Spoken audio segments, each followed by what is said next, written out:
If you're in the market to build a PC or even just buy a Windows-based system, you only really have two options for CPUs, either buying one from Intel or one from AMD. There's a long and extensive history as to why there are so few options. Beyond just the astronomical price of developing and bringing an x86 CPU to market, technology owned by the likes of AMD and Intel make the prospect of breaking into the desktop CPU market nearly impossible. This is disappointing as competition breeds innovation and in most cases results in the best product at the best price for the end consumer. While we are fortunate that there's no single company with a monopoly on the x86 CPU market, the current duopoly isn't that much better. Sure, when both companies are pulling out all the stops to one-up each other, the end consumer does receive a very good product at a very good price, but what happens when one of these two companies is unable to keep up with the other and stops innovating? Unfortunately, we know all too well the answer to that question. While the main focus of today's video is going to be a comparison between current gen CPUs, let's rewind and talk about how we got here.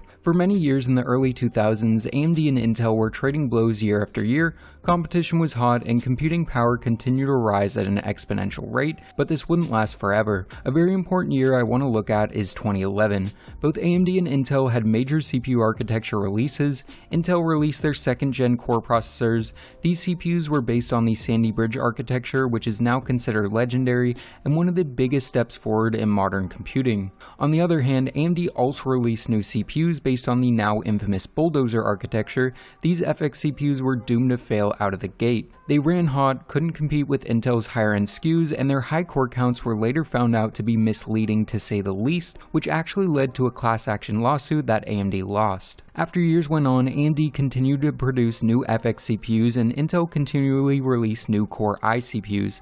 After about 5 years of this, Intel had taken much of AMD's market share and the general population favored Intel over AMD, and rightfully so. In most instances, going with an Intel CPU made much more sense. Also, as AMD continued to struggle and stay above water, Intel lost a lot of its incentive to continue to innovate. This period during the middle of the 2010s, we saw the slowest progress of desktop CPU performance ever, but that all changed on March 2nd of 2017. This was the day the first Ryzen CPU released. The Ryzen 7 1700 was the first mainstream true 8-core CPU on a consumer level platform. Not only was it a high core count consumer focused chip, but its IPC was vastly improved compared to the FX CPUs it replaced. The 1700 rivaled Intel's enthusiast-centered 6900K for a third of the price. Not only was it a powerful 8-core CPU for $330, but it could run on sub $100 motherboards and was cool enough to run unthrottled on the free stock cooler that came in the box. At this point, Intel still held the performance crown, but as the years progressed, AMD continued to innovate while Intel struggled, staying stuck on the aging 14nm process. By the time 2021 came around, Intel was in a similar position to how AMD was in 2016. They were struggling to compete, and AMD looked like the obvious choice in most instances. But luckily, Intel finally struck back, and in Q4 of 2021, they released their new 12th gen CPUs on the 7nm process. For the first time in nearly 5 years, Intel made a major jump in performance and technology. These 12th gen CPUs offer vastly improved performance, the addition of efficiency cores on the high end, and great value for their MSRP, which brings us today where I'll be comparing offerings from both AMD and Intel. While the flagship i9s and Ryzen 9s are where people like to focus when looking at who is the best, I prefer looking more at the mid-range, specifically the i5s and Ryzen 5s, as that's what the majority of people are going to go with. The three CPUs we're going to look at are the new Intel Core i5 12400, the AMD Ryzen 5 5600X, and the AMD Ryzen 5 5600G. All three of these can be had for around $200, with the i5 coming in a bit cheaper than the others.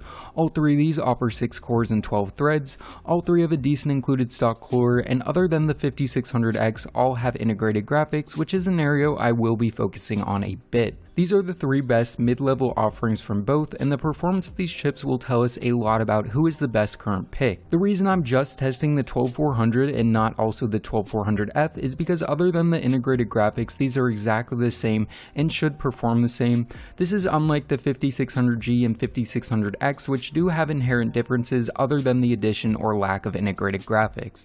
There are a few areas where I will be focusing for these chips, which include raw CPU/workstation performance, gaming performance, and integrated graphics performance. To keep things as fair as possible, I did my best to remove any major variables that could affect performance.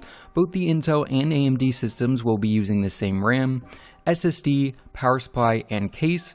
Both are using an Asus Prime Plus motherboard, and both are being cooled by their respective stock coolers. For gaming benchmarks, I'm using the same RTX 3080. I'm also going to be keeping these CPUs at stock speeds, both CPU and integrated GPU wise. I will admit AMD does have the edge in terms of overclocking, as all Ryzen chips are unlocked, but the majority of people run their systems at stock speeds, and how high of an overclock you can get varies greatly from CPU to CPU, even of the exact same model.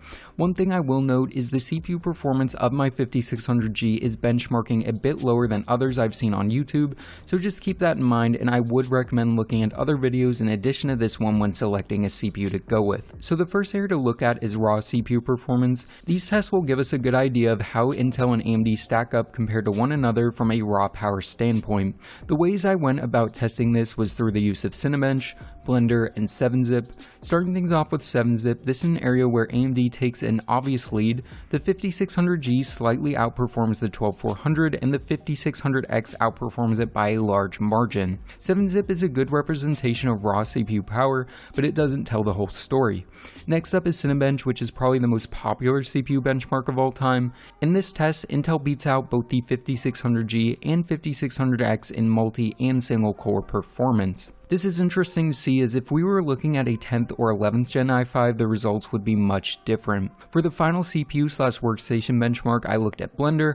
I ran all three of the built-in benchmarks, and again, we find the 12400 beating out the 5600X and 5600G in all three of these tests. These results are pretty indicative of what you're going to see when comparing these three in any CPU benchmark, that being the 12400 winning in most cases, but AMD still having the edge in some instances. With the raw CPU benchmarks done, let's move on to gaming. I tested all these games at 1080p low settings to ensure the CPU was the limiting factor. One thing to keep in mind is doing this does exaggerate performance differences, and pairing these CPUs with more realistic GPUs, or even just running this 3080 at 4K would produce much closer results.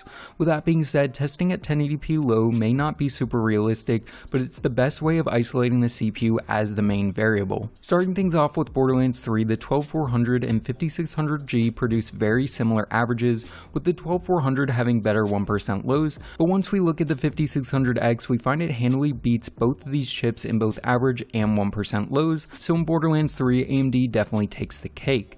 Next up is Far Cry 6, which again was tested at 1080p low using the built-in benchmark. Doing this resulted in the Core i5 producing considerably higher averages and 1% lows than both of the AMD offerings. The 5600X was somewhat close, but the 5600G was way behind, and overall Intel gets the win in this game. Next up is Rainbow Six Siege. This game using the built-in benchmark put the 12400 between the 5600X and 5600G. The 12400 wasn't too far behind the 5600X, but well outpaced the 5600G in my test. So while it did beat out the AMD chip, it still fell short of the 5600X. With that being said, the 1% lows were higher on the 12400, so in this game it was kind of a toss-up. Moving on to Horizon Zero Dawn, this is another game where the 12400 slightly beats out the 5600X in average FPS, handily beats it in 1% lows, and completely decimates the 5600G.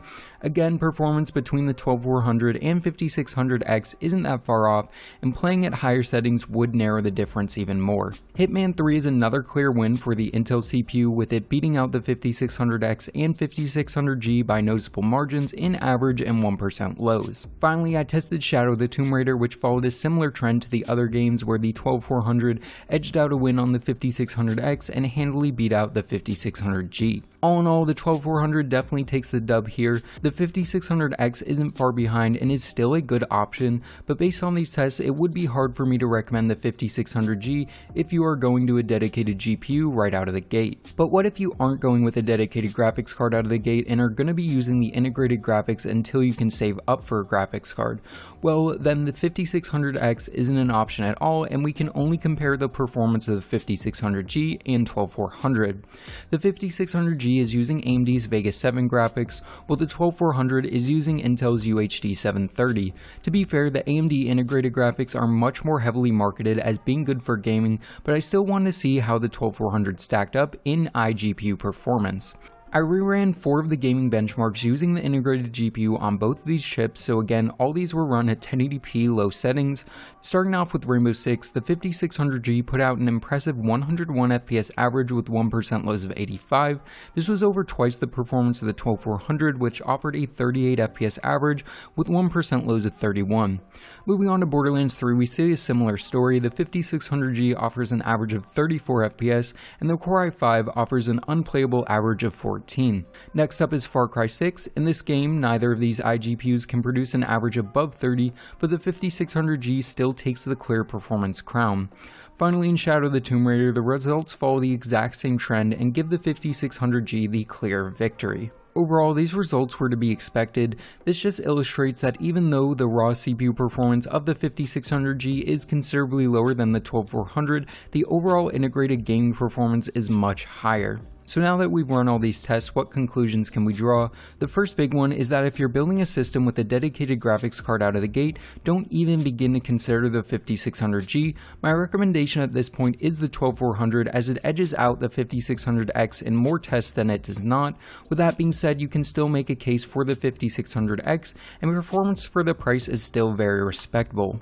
Also, for APU gaming builds, AMD is still the king, especially in the mid-range. Because of all these tests and tests from others, I think it may be time for me to switch my system back to Intel for the first time since 2017. AMD still has plenty of great offerings, but for gaming, Intel seems to currently hold the crown in most cases. Beyond this, chips like the i3-12100 are making an embarrassment of AMD at the low end, who doesn't currently offer any competitors near its price. With that being said, AMD's new 3D CPU models are seeming to beat out Intel's high-end SKUs in gaming, and if you want to see that, I'll link a hardware unbox video on the topic in the description below. The final note is these results, whether you're an Intel or AMD fanboy, should make you happy. Intel and AMD trading blows means they both need to continue to innovate if they want to stay competitive, and it means we have a very exciting next few years of releases. So yeah guys, I think this wraps this video up. This comparison was a decent amount of work, so if you enjoyed it, give it a thumbs up and consider subscribing. Also, let me know your thoughts on this full comparison